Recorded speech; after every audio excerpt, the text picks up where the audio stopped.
बिस्मिल्लाहिर्रहमानिर्रहीम। अस्सलाम वालेकुम फ्रेंड्स, मैं हूं सलमान अंसारी। तो आज मैं बना रही हूं आलू के पकौड़े। तो जिसके लिए मैंने 4 से 5 अदद आलूओं को मैंने क्रश कर लिया है और पानी में इसलिए डाला हुआ है ताकि कि आलू काले ना हो जाएं। ठीक है, क्योंकि काटने के बाद ये फ़ौरन काले हो जाते हैं जब इसका छिलका उतर जाता है। और 3 से 4 अदद मैंने सब्ज़ मिर्च काट ली हैं और थोड़ा सा मैंने सब्ज़ धनिया। तो अब क्या करना है कि हम जो हमने आलू क्रश किए उनमें से हम लोग इस तरह दबा के अच्छे से पानी निकाल लेंगे, क्योंकि पानी के साथ पकौड़े नहीं बन सकेंगे।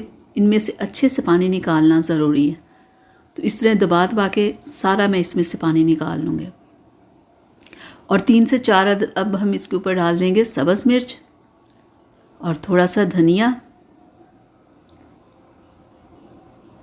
और 2 टेबलस्पून मैं इसमें डालूँगी मैदा। 1/4 टीस्पून इसमें जाएगा अदरक का पाउडर और 1/4 टीस्पून इसमें जाएगा लहसुन का पाउडर। 1/2 टीस्पून इसमें जाएगा नमक और 1/2 टीस्पून ही इसमें जाएगा ज़ीरा पाउडर और 1/2 टीस्पून इसमें जाएगा खुश्क धनिया। 1/2 टीस्पून इसमें जाएगी कुटी हुई लाल मिर्च। 1/4 टीस्पून इसमें जाएगी हल्दी और 1 अदद इसमें जाएगा अंडा। चलें, अब हम इसे हाथ के साथ अच्छे से मिक्स कर लेंगे।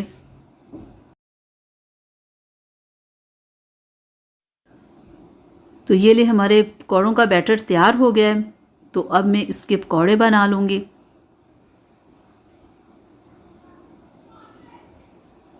और इसे अच्छे से दबा दबा के बनाना है ताकि कि इसमें से जो पानी फिर से हो गया है उसे इस तरह निकाल लेंगे। हाँ, बिल्कुल इस तरह से।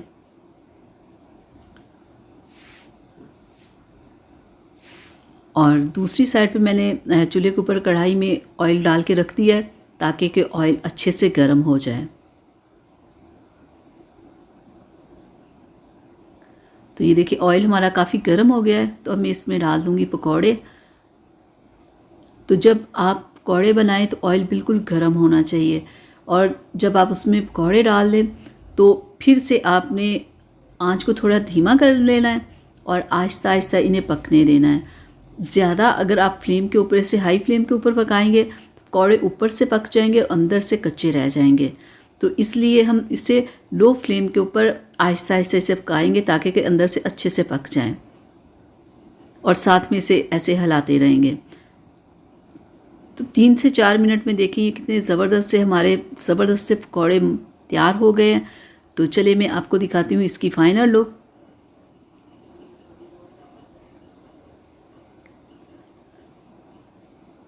तो ये ले जनाब, हमारे पकौड़े बनके तैयार है। तो उम्मीद करती हूँ कि मेरी आज की रेसिपी आप लोगों को पसंद आई होगी। तो अब मुझे इजाज़त दीजिएगा। अल्लाह हाफ़िज़।